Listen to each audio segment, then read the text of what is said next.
Obviously that goes with the age thing as well. If you're in that younger generation, you're more likely to do well. Before you pick your answer. So when you write out a computer program, you say, if this, do this. If this, do this.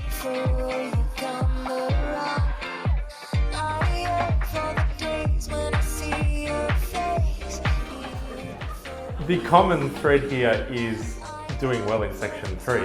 Risk/weakness in this approach. And they should not have reached those conclusions. So there is fraught data out there. Morals, they're things that rational beings can acquire too. But the other thing it allows us to do, so we've made that point where we don't need this tutelary external enforcement. And to try to discover certain theories, to solve certain problems, to win certain prizes, that kind of thing.